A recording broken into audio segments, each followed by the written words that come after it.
If you've ever looked at a sports card in October or November and paid full price for it and thought, I swear this card was cheaper earlier in the year, this video is about avoiding that moment. January doesn't get enough credit when it comes to buying sports cards. Most people think of January as a reset month. The football season's over, attention moves on, and everyone starts chasing whatever the next hot thing is. And that mindset makes sense. But January is also one of the few months where timing alone can save you a lot of money. Not because anything is special is not because anything special is happening, but because interest is low, inventory is sitting, and sellers are quietly adjusting prices on cards people will be excited about again later in the year. I learned this the hard way for years and years, paying peak prices during the season for cards I could have just bought cheaper for a few months earlier. That's what made me start really paying attention to January. So, in this video, I'm walking you through the 12 sports cards that are worth buying in January. Not because they're flashy or not because they're trendy right now, but because waiting usually means paying full price later. Before we jump in, if you are new here, my name is Eric Michael, and I have been buying and selling sports cards ever since August of 2015. So that makes this almost 11 years now. And everything I share on this channel is about making the hobby accessible for everyone in a transparent and practical way that actually works in real life. So without further ado, let's get into it. 12 cards I would start hoarding right now. Number one, this is guys during the NFL season that did not perform well. J.J. McCarthy, Michael Penix. Think of teams that didn't play well and just look at their quarterbacks and whoever you think is going to start next year. So I believe McCarthy and Penix are guys that'll start. Maybe someone like Tua Tagovailoa as well, or Kyler Murray. Guys that didn't play well, start buying their cards. I'm not saying these guys are great players, but they have a lot of upside because all it takes is, like, I remember Kyler Murray when the Cardinals drafted Marvin Harrison Jr., his value went up. So a lot of these guys will shoot up in value because they have exciting off seasons. That's number one. Number two, buying guys in football after they get eliminated in the playoffs. So a great example of this was last year. Justin Herbert went into Houston. I know this because I lost a lot of money on this game. He played terrible. He threw 4 interceptions. His value went down. Sam Darnold is another one of these guys from last year. Played terrible at the end of the year. Got his ass kicked in Los Angeles when they went and played the Rams. Buying guys right after they lose, nobody wants them. Their values are low. It's a good time to get in. That's number two. Number three is buying guys. This could be NFL or really anybody, but I'll just stick to NFL. Is guys who are due to get big contracts. So you could look at the NBA, who's a big guy that's going to be in free agency that maybe this isn't on the most exciting team, but might go to an exciting team. Or a great example of this in the NFL is Malik Willis. Malik Willis is due to get a big contract to be a starter for an NFL team this upcoming offseason. I've talked about him ad nauseum the past few weeks, but I believe he's going to get over $100 million. If Malik Willis goes to some place like the Vikings, oh my Lord, his value is going to go through the roof. But that's number three. Number four, this is also NFL because we are entering the NFL offseason, is buying quarterbacks, or this could be receivers or running backs, but buying guys on teams that are going to have big off seasons, okay? Because when, let's say, the Titans, and they sign a big receiver, Cam Ward's value is going to go up. So a few teams that I have here that have a lot of cap space this upcoming offseason, you can just look this up on Google as well. The Titans, so Cam Ward, is that a potential buy? The Raiders, Genty, Brock Bowers, guys like that. They don't have a quarterback yet because they're probably going to draft Mendoza. The Chargers, maybe after Herbert loses in the playoffs. If he does, I doubt they'll win the Super Bowl. They could be somebody because they need another receiver. The Commanders, Jaden Daniels, right? Their defense stinks. They need some guys on defense. So if any of these teams make splash plays in the offseason, you're going to see the values on the other players in the team tend to go up. That's number four. Number five, guys who are injured right now in the NBA. A good example of this would be Kyrie Irving. His cards are really cheap. Nobody wants them. Nobody's buying them. Another, number six here, similar, is guys coming off injury in baseball. Austin Riley is a good example. Guys who just no one's buying right now. Their cards are dirt cheap. Number seven, is guys coming off injury in football. The best well-known case of this right now is Patrick Mahomes. Is his value down? Could you buy cards a little bit on the cheaper end? Because who's buying Patrick Mahomes right now? I'm not. You're probably not. That's why it might be a good buy. Number 8, this is more of a grading sports card strategy, but buying base cards that got old. So let me explain. So Jaden Daniels last year, his rookie cards came out. He has all these base cards that come out, thousands and thousands of these base cards. And as time goes on and more PSA 10s come into existence, they actually go down, they go down, they go down because the supply gets so high, and then eventually they level off. So because there's not so many PSA 10s coming into existence, a lot of these base cards are very gradable, easy to find, easy to make some money on. So buying base cards from a year or 2 years ago, not a bad play, right? And if you combine that with maybe buying a guy who didn't have a good offseason or buying a guy on a team that might do well in the offseason here, could be a decent play. Number 9. So this is an interesting one. So buying cheaper cards to send to PSA to play the waiting game. So let me explain. So PSA is being a pain in the ass right now. Their lowest end service is about $22, I think, while I'm speaking right now. And it's messed up because it says 65 business days on the website, but you ship a card to PSA, it takes them a month to open up your mail, and they can start the 65 business day countdown until they actually open up your mail. So people are very resistant to grading right now, especially using the lower end service. And, using the $22 service, that means you're buying cards usually in the $30, $50, $100 range. So there's a lot of these cards out there, raw and good condition, that people want to sell just because they don't want to play the waiting game. And if you have a little bit of patience, right? They say patience is a virtue. If you have a little bit of it and you start buying, in 2 to 3 months from now, you're going to start to get these cards back from grading and you'll make some pretty decent money. There's a lot of stuff out there, especially cheaper cards, where people just don't want to send it to grading because their PSA is just a pain in the butt right now. So that could be a huge play starting in January. Right now, if PSA gets their shit together and they actually take it down to a month, let's say it only takes a month to get these cards back from grading, you're going to see a lot more cards going in for grading. So that's number 9. Number 10, this is a basic one.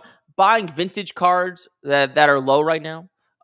In 2025, we saw a lot of specifically cards from the 80s and 90s, like Elway, Marino, Joe Montana. A lot of these guys skyrocketed like crazy, but buying vintage cards that didn't go up or maybe are on the downswing right now, maybe buying Mickey Mantles or specific types of Jordans or Allen Iversons or Kobe Bryant's. A lot of these cards didn't go up like Barry Bonds rookies did and Wayne Gretzky rookies did.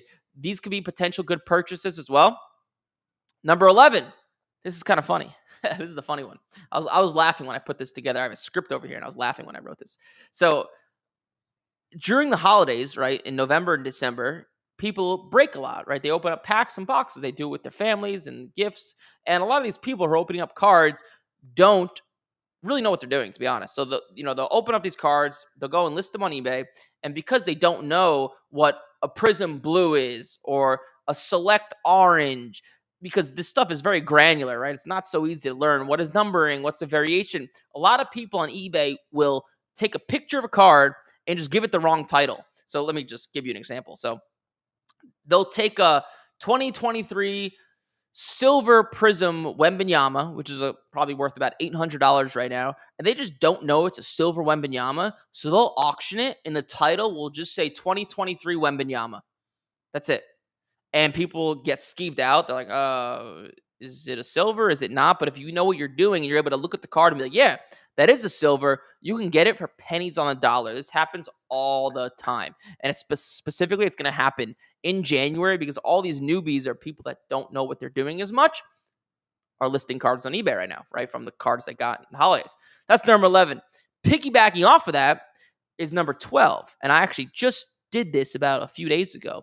So because all these people are getting cards during the holidays, and once again, they don't know what they're doing, that's not a thing. I'm not trying to go after these people, but that's just the reality of it. And they auction cards off at the wrong time. So this is just common sense if you think about it, but people don't do it. Is the best time to end auctions is usually Sunday night or at least at night at 8 p.m., 9 p.m., right when people are on eBay. I just won a card on eBay. It was actually a card of Malik Willis. It was like a Tuesday or a Monday at 1 p.m. That's when the auction ended. Probably not a good time to end an auction. Or like 5 a.m., right? Probably not a good time to end an auction. Not as many people are up, and these cards end for cheaper. This happens all the time regardless, but it happens more in January from the cards people got in November and December because these people are newbies. Great way to make money.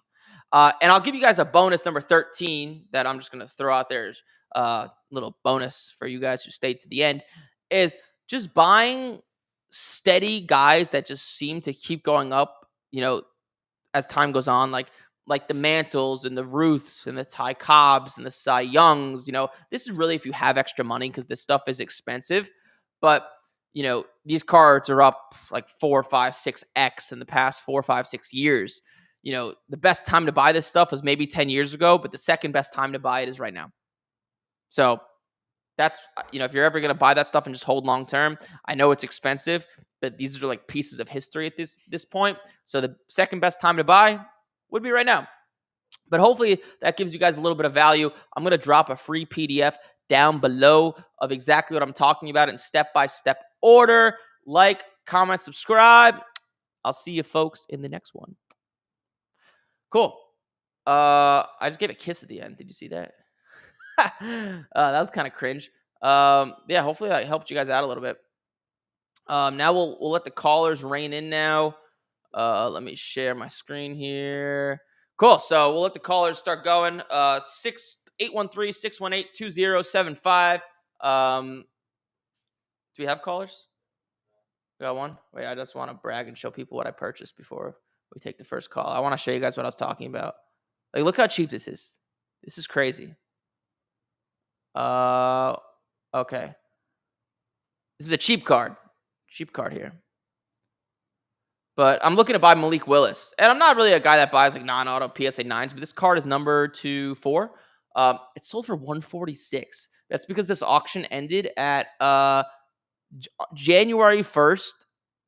Not a good day to end an auction because people are not doing things. And it looks like it ended at 10:45 Eastern time. So 10:46 Eastern time. I don't know what this card is worth because it doesn't sell that often, but this is dumb cheap. This is really, really cheap. So this is what I'm talking about. This guy probably didn't pull this card during the holidays, I'd imagine. But cards like this end at weird times all the time, like all the time. It's a great way to find cards cheap. Just a little brag session right there. Makes me feel good about myself. Way to walk back that statement. I'm not sure what that means. Yeah. Elaborate. All right, let's let the callers rein in.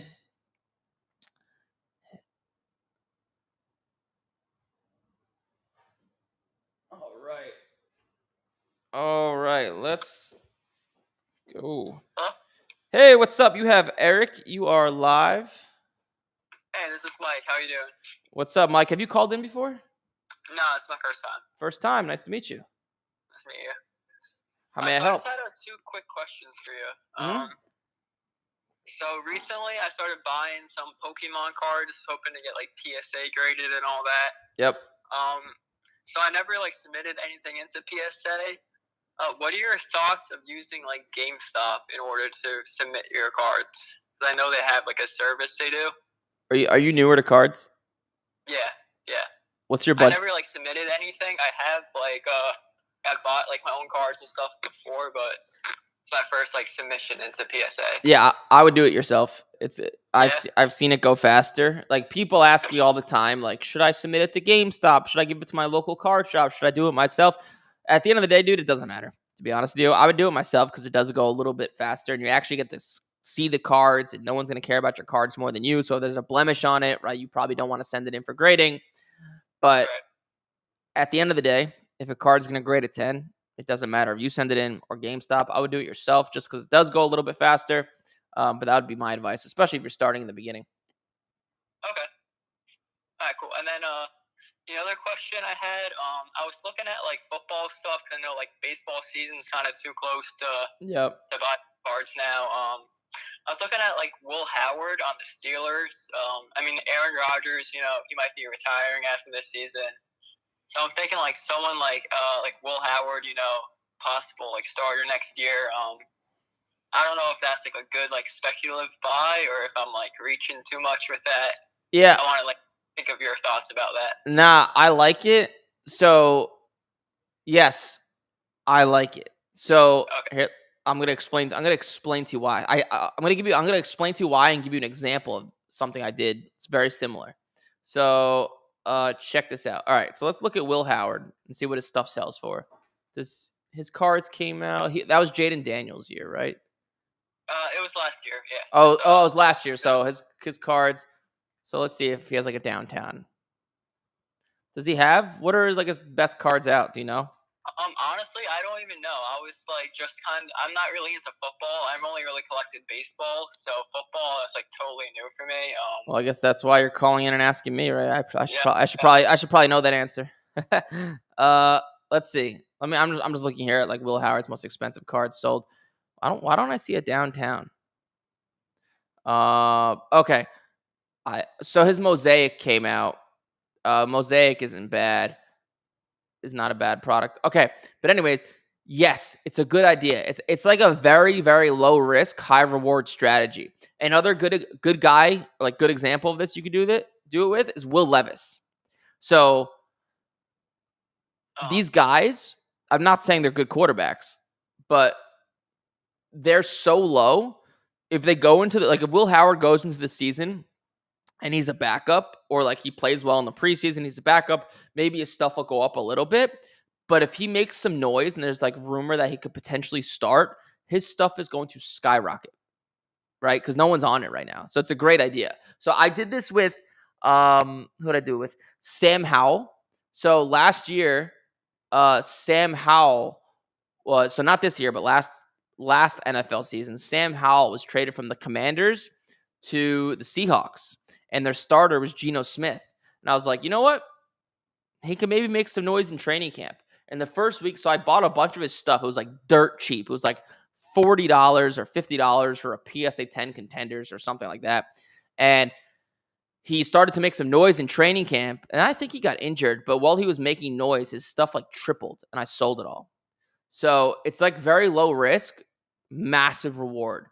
So yeah, I think it's a great strategy doing that. Okay. And like an equivalent to that, someone who might have a lot of cards out that might be easier to buy and even cheaper is like Will Levis. Like if Will Levis gets traded to, I don't know, the Vikings or something, and he's making noise in training camp, or maybe he will start over McCarthy, his stuff will skyrocket because right now his prices are the prices of a backup. If he's the backup, right, it's not going to go down because his prices are already the prices of a backup.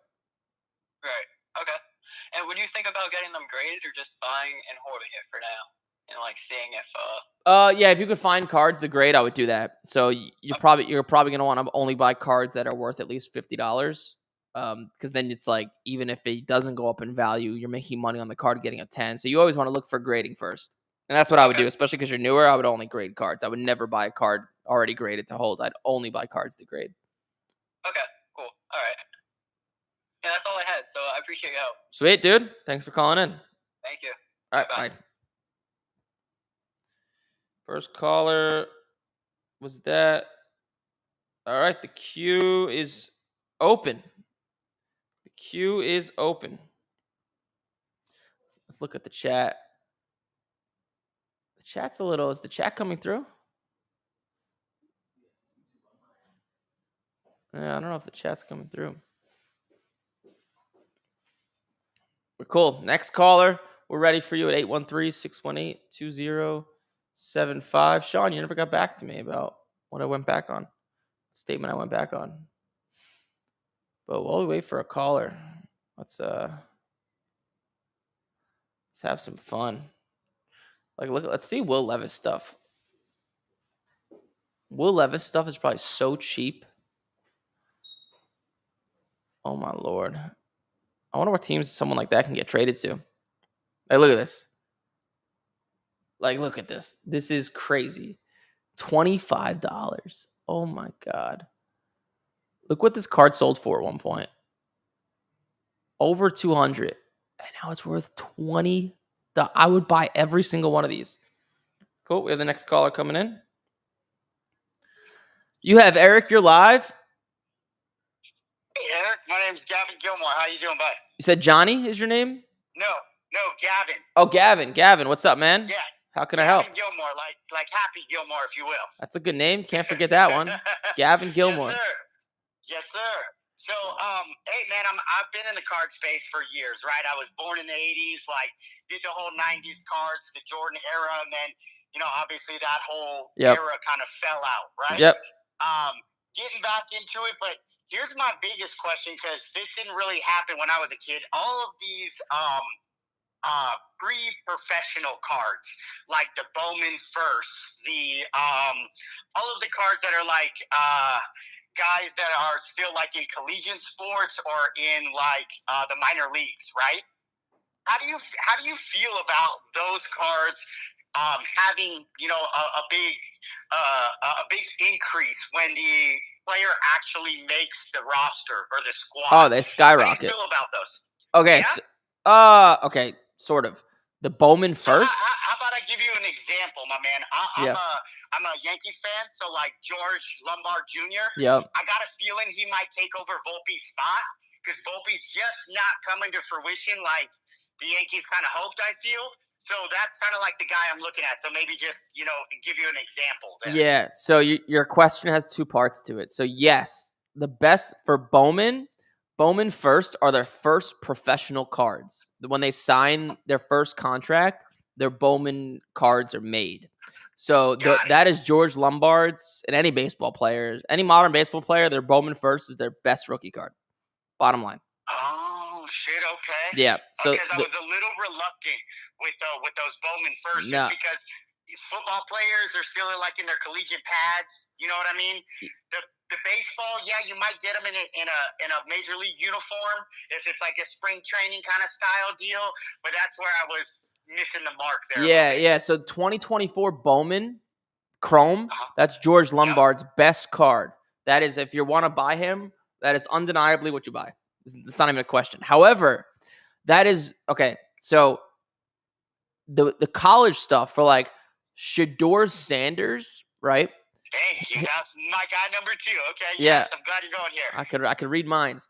Shedeur Sanders' Bowman stuff, like his college Bowman stuff, that is not his true rookie card. That is not what people are going to desire the most. What people are going to desire the most is his good rookie stuff isn't out yet, but it's coming out soon. Like his Prism stuff that's going to be licensed this year, because like Panini still has the license, and then his Topps Chrome stuff with a Browns uniform. That's his true rookie stuff.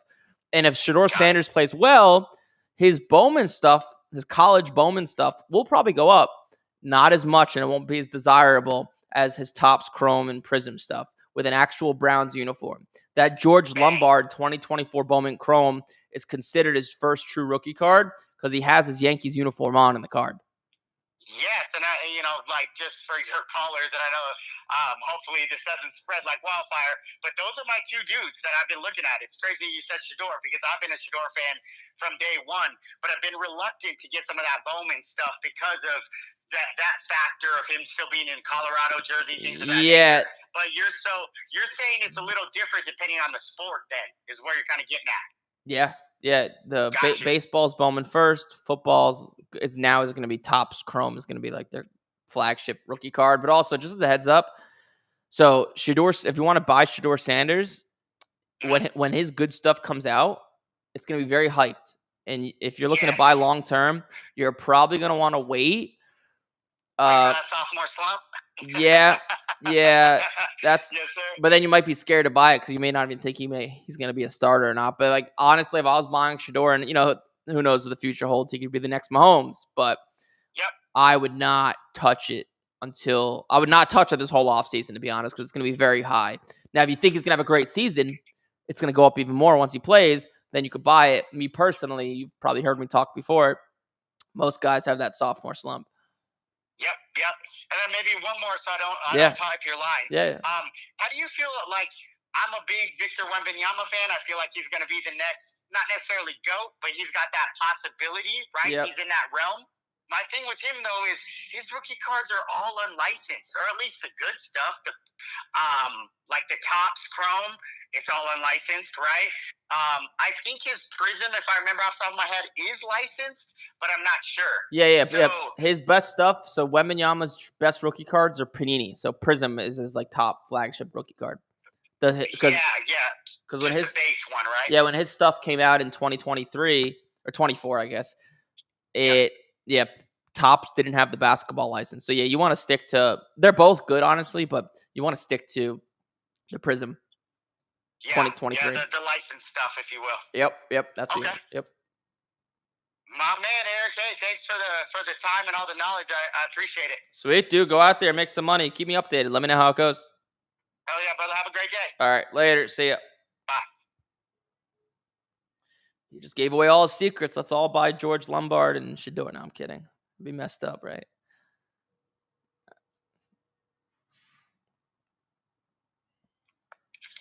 Hello. Hey, what's up? You have Eric. You're live. Eric, how are you? This is safe. How's everything? Oh, what's up? Yeah, I should save your number to the phone. Right? You would think by now I would save your number to the phone. It's very funny because my phone is a San Francisco number, and usually those are scam numbers. Whenever I call someone, they don't pick up. Oh, well. Yeah. So, good news to you. Someone offered me 12 grand for the PSA 10 Ali. PSA 7, sorry. And that's good news for me because I own 2 of them, correct? Or one of them. Because you own, I don't know. I know that you own the 8. Do you own anything else? I think I own like a 3, and then the 8. I think I own 2. I gotta look, but yeah. So definitely the 8 is well in the 20s, way much more than that. All right, let's see. Now you got me curious. Now I'm gonna go look and see what I paid. So. Oh no! I put it on the market just to test it for 15 grand, and 13 views in, someone paid me 12, and I took it off, and I rejected it. I declined it, and I took it off the why the market. I mean, this is one of the cards where it's kind of like, to me, it's a mix of PC and I want to make money on it, but I'll make money somewhere else. Don't worry. So then why'd you why list it if you don't want to sell it? Well, now I know that there's people out there who want to pay 12 for it. So you put it on the market to just like kind of boost the self-esteem a little bit? I just wanted to know if I got a good deal. This is a good deal, not bad. Okay. It would have been a $4,000, profit within 6 weeks because I grabbed it 6 weeks ago. Where'd you buy it? I bought it at a show, actually. You know who I bought it from? I bought it from Legacy Cards. You know Legacy? You know them? Yeah. I know them. Yeah. I know it. Yeah, I bought it from Legacy, and it was.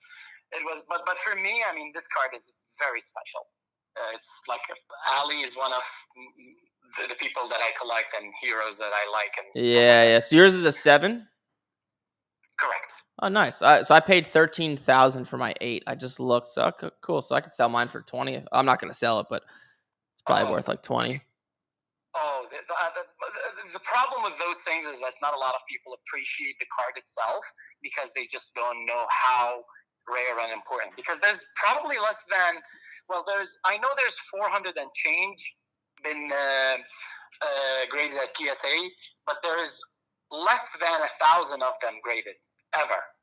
Yeah, it's one of those. It's one of those cards, man. Where like, there's so many of those out there. Like, there's like, I saw the other day like a 1998 hand cut from a magazine card, Manny Pacquiao, something crazy like that. Like, there's so much stuff out there that's just so undervalued. Well, that's why those things, I think auctions will be better. Like bigger auctions they'll do better on bigger auctions because people will know exactly what that card is. I wanted to ask you about Colin Knoepel. Yeah, go for it. Of him. Go for it. Yeah, right.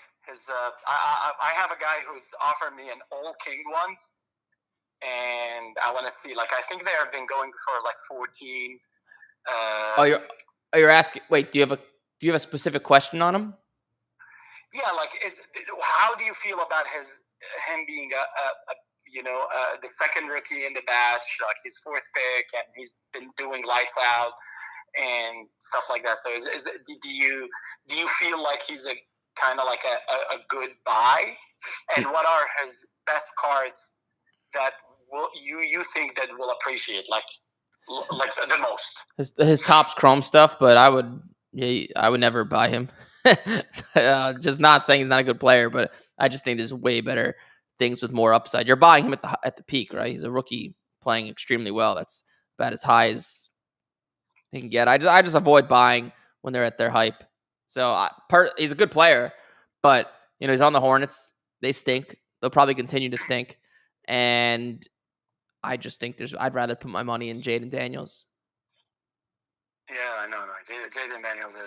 Sorry to burst your bubble. No, not bursting. No, this is like real talk. I mean, that's why you get paid to teach your knowledge, because Yeah, I try to.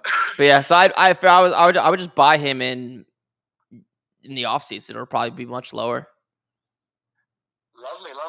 Well, I will be coming to Florida mid February around your area.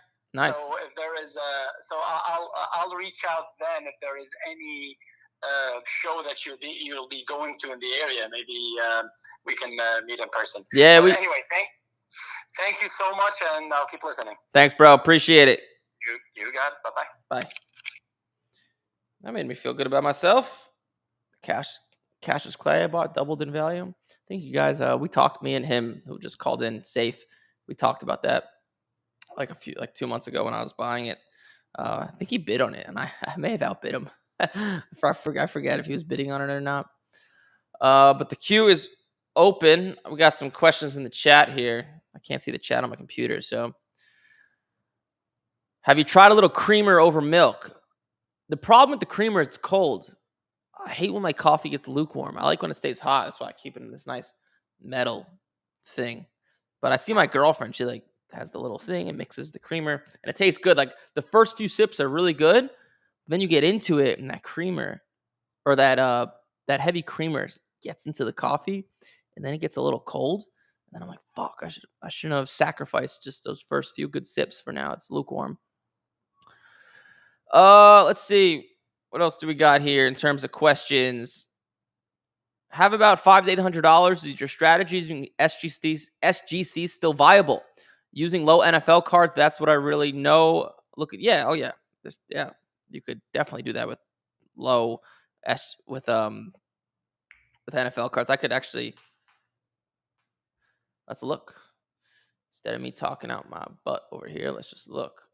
So let's see. Let's look at like a 2024 Jaden Daniels. Let's do like like a Prism base. I wonder what an SGC 10 sells for here. SGC 10. Oh, wow. That's terrible. $15. Oh, wow. This card's down a lot. That's not a good example. Let's look at like a Prism Disco. Maybe you have to go a little bit higher end. I'm just using Jaden Daniels as an example because that's what I've talked about. Yeah, so here you go. This card's $30 as of late. You can see it's just gone down. And SGC 10 is, we have a caller now, but $85. But that was in the beginning of the season, so you want to be careful. I got to get back to that one. You have Eric, you're live. What's up, Eric? This is JT. How you doing today, bud? You said JT? Yes, sir. Cardiac Gramps in the chat there. Oh, cool, dude. Nice to meet you. Have you called in before? I have. You have. Sorry, I'm terrible with names and like voices. No, it's all good. I'm one of your students that's starting to work his way through your course. Nice, very nice. I'm the guy who was recovering from open heart surgery and found my way into the hobby after being out of it since I was like a kid back in the early 70s. But nice. I had a couple questions. Yeah, wait, just so I know for context, are you in the academy or the accelerator? Academy, I believe it is. All right, cool. And when did you join? Yep. A few months ago, but I haven't been able to complete it because I'm just getting back to work on the open heart stuff. So gotcha. Well, are you doing better? How's recovery going? 100%. better. Probably spent way too much in doing everything you say not to do. That happens. You know, buying and ripping and. Well, let me. Did we when you bought the academy? Did we send you a gift? Yeah, I got a cup with my name on it. Nice. You know, we started. So what we started doing, this was about a month ago. We started really sending like better gifts. We would like listen to the call transcript and send someone like a really personalized gift. So like if you like golf, we'd send that. I'm gonna send you a get well or glad that you're getting well gift. Watch out for a gift in the next few days. Just give me, if you don't mind, on air. Do you mind giving me your email? Or you could just text your email to this phone number. Just like I'm gonna send you something a little bit better than a cup with your name on it. That's cool. Appreciate it. Yeah, no worries. But go for it. So I'm gonna come at this as a complete like noob in the space because I'm a fan of cards and I don't see that a lot. And I base my YouTube channel off of somebody like it's like a current, say, collector versus what we do with buy and flip, and I'll get into that. But I've started my channel as somebody who's like a fan of even base cards. I like the players, I like the sports. Yep. And then I'm learning all of the different prisms, you know, the difference between, you know, the parallel, blah blah blah. And, you know, of course everybody's all downtown this and that. I'm not a super fan of the cartoon characters on cards. I like people on cards, like the cool color, you know, the backgrounds, like the color blast and so forth. And I'm sure I'll get shot up on that because, you know, everybody's all about value. And I'm, again, a fan of the sports and the players on the cards. But I also know that if you want to be a good investor, you know, you buy, you get them graded, and then you resell when they're hot. So I guess my question, and again, not gone through all the academy yet, still eking my way through the first course. Yep. But I've picked up some things because, you know, I'm pushing 60. I've been around, and, you know, so I have questions. Like, I see all the stuff with, you know, PSA, Beckett, SGC, or CGC, whoever, and then, you know, there's other grading companies out there. And I see politicians getting involved, and the first thing I think of when politicians get involved are, you know, no God. What politicians are getting involved? There was some, I can't remember. It's a young guy. It was one of the younger. Oh man, yes. Sports cards is already corrupted enough. Yeah. Well, and so here's my question. Yeah. And my fear is when any politician gets involved in stuff like that, and that's when investigations happens. That's when the FBI raids places, and it's like I don't want to have a bunch of cards sitting in some place if I don't think, or if the impression is that they could be doing things wrong. We saw the whole Twitter war with, you know, PSA 9s and 10s and buybacks and blah, blah, blah. And I don't want to buy into all that hype. But that being said, people may be apprehensive, especially, you know, older guys like me that are, you know, make up a lot of your student base. You know, it's like, is tag something worth investing in if we think that there could be, you know, fear with PSA, Beckett, and all that monopoly, blah, blah, blah talk. I know PSA is the standard because we, the collector, have made that the standard. Yep. When I see, and I'll get to a question here. I know I'm going on. Do your thing. But when I see, like, you know, people on, like me that are like social influencers on TikTok, and they're trying to work with trading a card or whatever, and the person that they're talking to is like, you know, the guy's like, I've got an SGC 10, blah, blah, blah. They're basically like, don't waste your time because it's not PSA. I guess my question to you is, at what point do we, the collector, say tag is as good as, or whoever? I mean, it used to be like, yeah, everybody was like, I'm just going to go to Beckett. Well, then they bought Beckett, you know. At what point do we, the collectors, say there's other grading companies out there that we're going to place value in other than just PSA and Beckett so that they don't control the market? Where do you, as somebody who advises people? So, well, that's a loaded question. But, so it is, I know. Unfortunately, it doesn't, like, if I could snap my fingers and make Beckett really good again and tag or whatever, I would do it. But that's just not how it works, right? The reason PSA is what it is because it's trusted. You know, obviously they've had fuck ups, but any big company has had fuck ups. Like that's just how it goes. But the reality, so like okay, just think about this. I've thought about this because like I've asked myself the question: if I were to start a grading company, like because so many people try and they all fail, what would I do? And PSA, like PSA doesn't do anything different than Tag or Arena Club or any of this other crap, but they just have more trust. Like their slabs look just like the others, and they grade cards just like the others, and they actually take way longer to get your cards back. So the sports cards are like, I guess the hobby is ready for another grading company, like in my head and in your head, but clearly the numbers say differently. The numbers don't lie. So going back to what you were saying about that guy who said something about SGC, he says don't grade SGC cards, it's not worth your time. Well, that's not totally true because I just found an SGC Jaden Daniels card you could buy for $30 and a 10's like $85, $90. So like that's good to me. You could double your money. That's great. But going back to the grading question, it doesn't matter until it's just going to be a slow thing. And the only way I see, so this is what I would do if I were to start a grading company, right? The goal is you need to build people's trust. That's why PSA is what it is. It has people's trust. It's been around for X amount of years. And Tag or like Arena Club or whatever, just nobody trusts it. That's why their cards don't sell for anything, barely above raw, right? So what you need to do if you're starting a grading company is pay for influencer marketing to influencers that people trust. So like, and you need a lot of money to do this, which is the problem. But if I had, let's say, 100 mil in money that I was given from a venture capital firm, I would go off and buy. Who do people trust? Tom Brady, right? They trust him in the sports world. Who else is a great name and is loved by everyone in sports and people trust? Like, I don't know, Drew Brees, very likable guy. Go after Gronk or anybody. Yeah, guys who are universally loved and people trust with what they have to say. So if I made a grading company called Eric Michaels Grading Company, and Tom Brady is saying, like, imagine an ad where I paid Tom Brady to take one of his rookie cards, crack it out of PSA slab, and submit it to Eric Michaels Grading Company. Because Tom Brady is saying, I love the way this looks. I trust it. I've talked with Eric. This is the next wave of grading, so I'm putting my rookie cards in Eric Michaels Grading Company slabs. How would that do? Pretty good, right? I'm fast forwarding my trust building with the audience. That's all this is. That's all grading is trust. I've thought about this a lot. But the problem is paying Tom Brady is probably at least $1 million.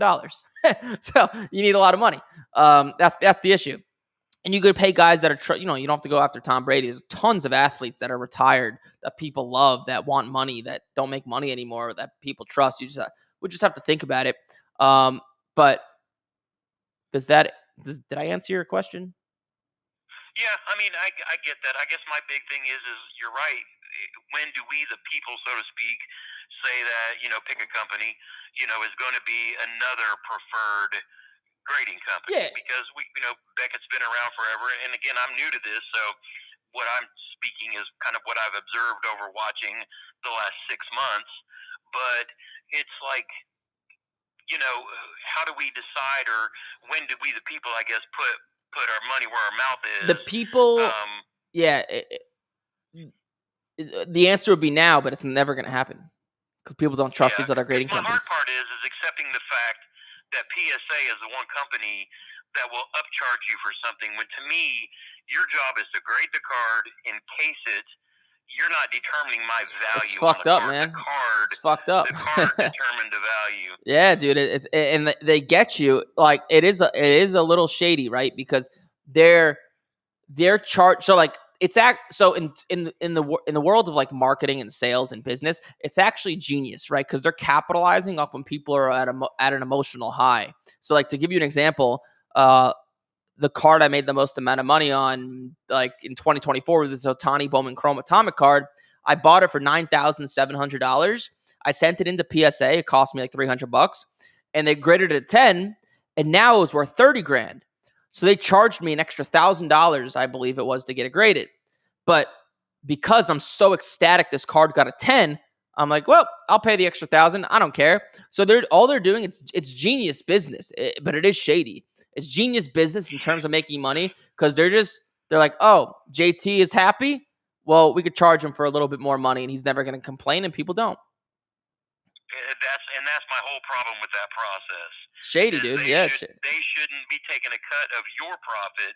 They should just be doing their job, which is grading the card and putting it in this damn slab. Yeah, because at the end of the day, it's not like okay, in my world, right? I help people make money with sports cards.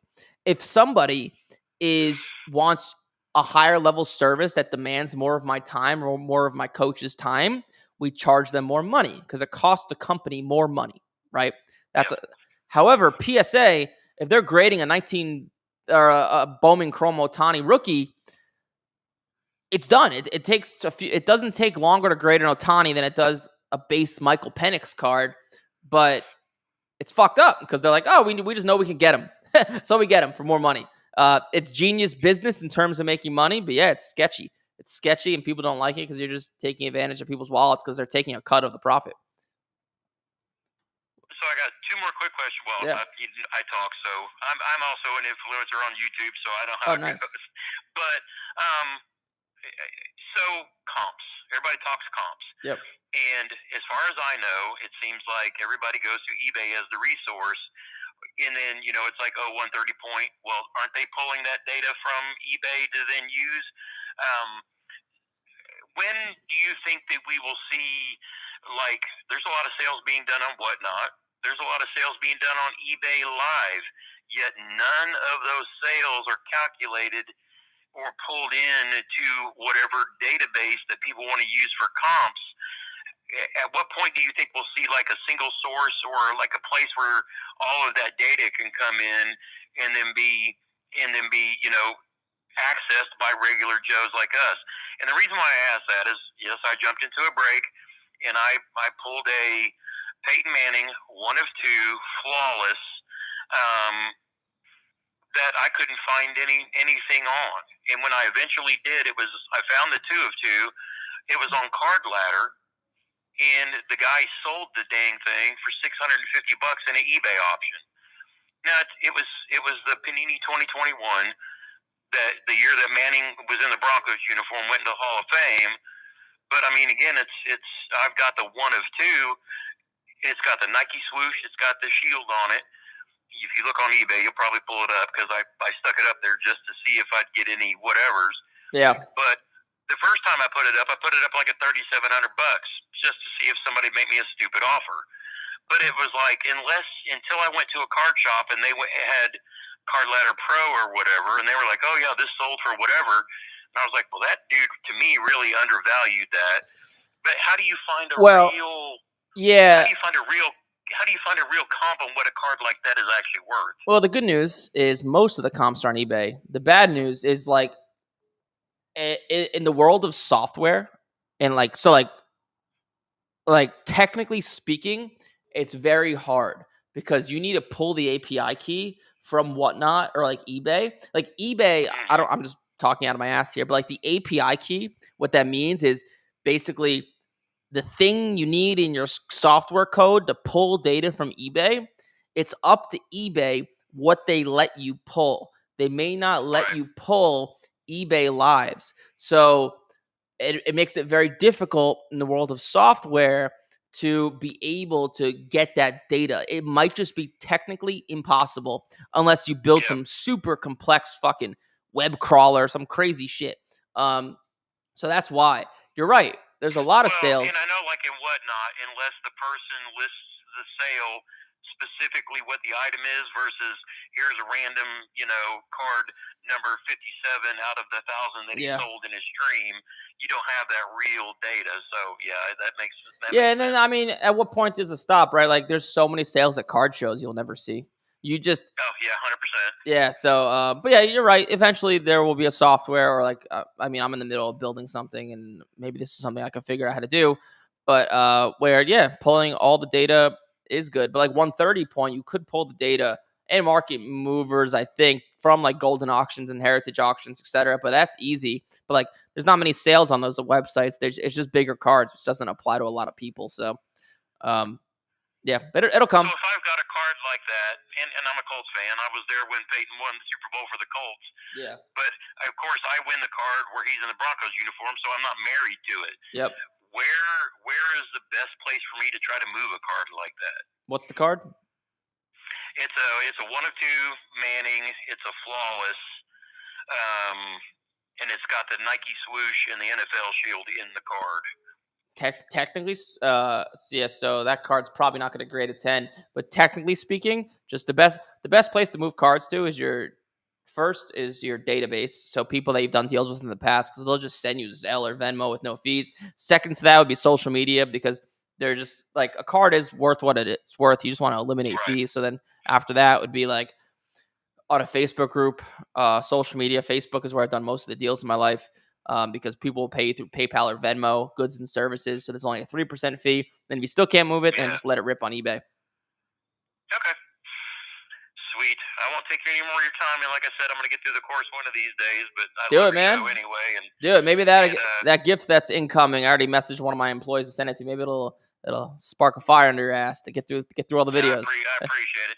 I'm actually looking forward to going to like my first ever card show here coming up in a few weeks here in Southern Indiana, just to go start being like in the world, you know, because I do the whole wear cameras and whatnot. I started my channel on sports cards here a couple of weeks ago, and I'm already at 3,000 subs. Oh, nice. So and again, what's the name of your channel so I could give it a like? It's Cardiac Gramps. It's, you know, I keep it simple, and basically I'm hunting a heart attack while trying to give you one while trying to avoid one. So I'm just kind of playing off of I have a fishing channel called Fishing with Gramps, and the heart attack has basically taken me off the water for the next year and a half. So while I was recovering, I was watching a lot of breaks, rips, and I was like, man, sports cards have changed a ton since I was a kid. And now I'm like knee deep and buried and buying, and you know, I can't, you know, I do a lot of ripping just because I'm absorbing myself into it as well, but I'm just kind of sharing my learning as I go. But I'm also smart enough to know that there's a business back into this, that, you know, I want to get into what you do, to kind of pay for the hobby as I go. Yep. So, you know, while I'm learning, I'm also going to learn the business side of this as well. So I had reached out to Zion and had them send me a wheeled case, so that, you know, I'm a disabled veteran with limited mobility. So I was like, look, I want to be able to get into the cards and all this, but I need some way of moving them around and not carrying them over my shoulders. So yeah, I would I got one of those wheeled titaniums. Yeah, those help a lot. And then setting up at card shows is a huge needle mover, right? You obviously could just sit; you don't have to walk around. Those are like setting up at card shows, dude. It will be great for you. Because I'm coming in it from as a collector first, and then eventually I'll build up an inventory to do you know, what you do. But I want to learn it from you know, like I said, brand new to modern sports cards. Yep. And just kind of, you know, just suck it all in, if that makes sense. Yep, that makes perfect sense. Well, hopefully. But again, love your show and the advice that you give everybody, and it's nice that we can have a resource, especially you coming on, for the people who may haven't joined the academy yet. You know, helping them out just to get them started, and maybe they'll come in and be customers someday. Yeah, that's why we do it. You know, most people will never be customers, but you know, maybe a few % will be. Help out everybody. Yep. That's why we do it. Yep, I know it'll help me tremendously, because I walked into a hobby shop or a card shop and was trying to I put a camera on and said, how does one learn? And they're like, oh, watch breaks and this and that. I'm like, yeah, it's not tactical advice, right? No. Yeah. Not. They're there to sell. I get it, but it's like resources like what you provide is for the guys like me who want to learn. And really, you know, understand what it is we're getting into. Yeah, I try to be as tactical as possible. But yeah, man, let me go because this queue's filled up. But hopefully I helped you out. Yes, you did. I appreciate it. All right, JT, later. All right, later. See ya. All right, we're calling you guys back. Don't worry, in order.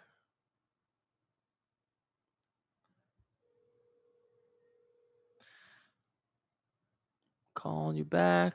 Mr. Georgia. Hey, what's up? You have Eric. You're live. Hey, how you doing? What's up, man? What's your name? Weston. Weston. What's up, dude? How can I help? First of all, I just want to say I love your content. Thanks, man. It's really fun to watch, super educational. Just want to say thanks. Thanks. Appreciate it. So I just had a few questions, pretty quick. Sure. I just want to know like what your thoughts are. Obviously, you talk about buying guys like Jane Daniels, JJ McCarthy, maybe even like Jackson Dart. Yep. What do you think about people like Patrick Mahomes or like Jason Tatum, like established stars that just like are injured currently and their cards might be down? Well, I assume. So you sound young, right? Are you young? Yes, I'm in college. Nice. So I assume your budget is not huge, I'd imagine. Yeah, not too much. Yeah. So your goal is to make money, right? Yes. And it is just too hard to make any type of decent money with those guys because you're not going to buy a Patrick Mahomes rookie card that's going to take up your whole budget and then just hold it, right? It'll go up a little bit. It's not going to do anything for you. And then the way to make the fastest money in cards is grading cards, and it's hard to find. You're not going to find any Mahomes or Tatum rookie cards because they're both from 2017. Those cards are like 9 years old at this point. So the money for you is made in quickly flipping the newer guys, the 2024, 2025 cards, specifically getting those cards graded. Okay, so like say for like Jane Daniels, would you say like Optic Hollows, Prism Silver, stuff like that? Yep, Optic and Prism and Mosaic is the way I would go, the route I would go. Great. All right, and then one more. Yeah. So obviously I'm trying to like start selling on eBay and stuff. But I've considered maybe like starting stuff on like TikTok and content like that. Yep. Do you have any like basic tips for someone trying to start building like a brand like that? So you're trying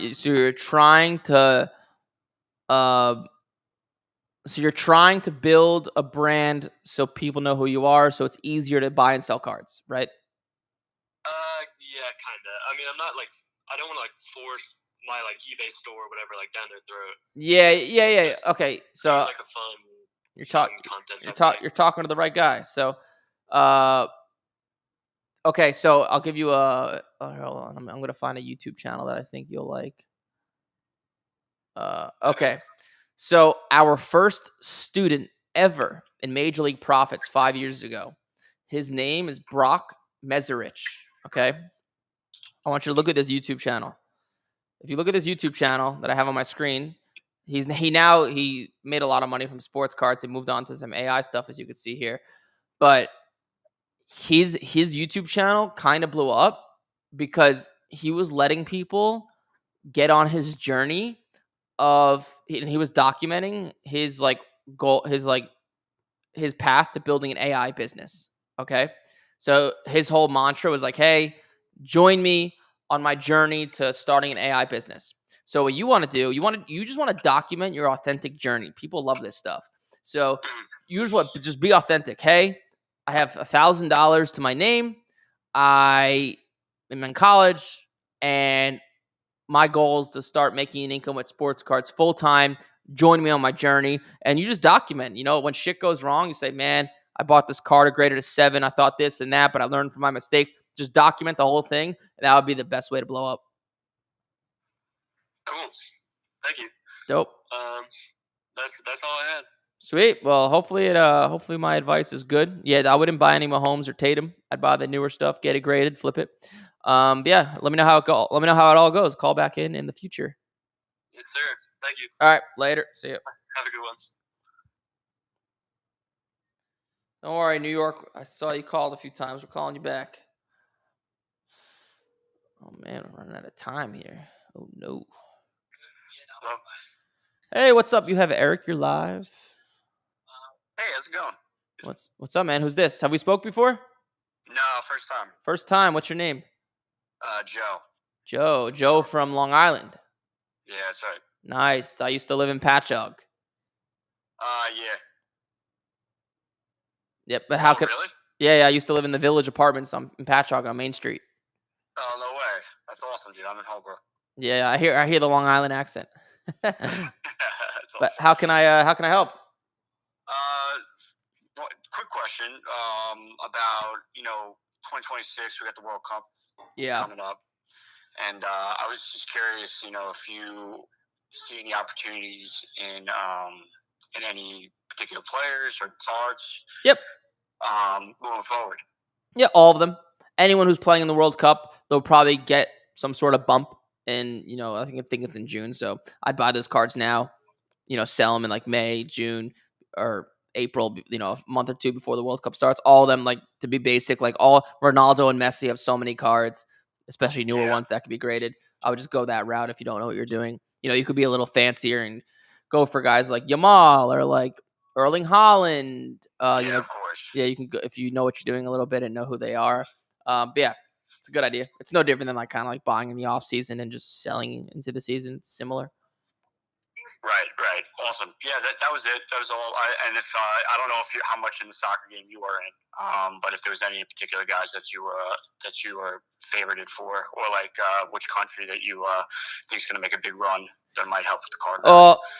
Yeah. Well, I would sell all of them before the World Cup starts, to be honest with you. Sure. But I'm your basic American soccer fan. I only watch the World Cup, so I'm not up to date. The super basic research I've done, the only sleeper, I'll probably throw some money on it. I think the Netherlands has like a chance to make a run. They did last. Was it last time they went to the semis? But you'd be asking the wrong person. I don't know all their players or anything. Sure. Yeah. Awesome, dude. Well, I appreciate the call and love the content and keep it up, man. Yeah, bro. Thanks for calling in. Yeah, no problem. All right, bye-bye. All right, this has to be the last caller.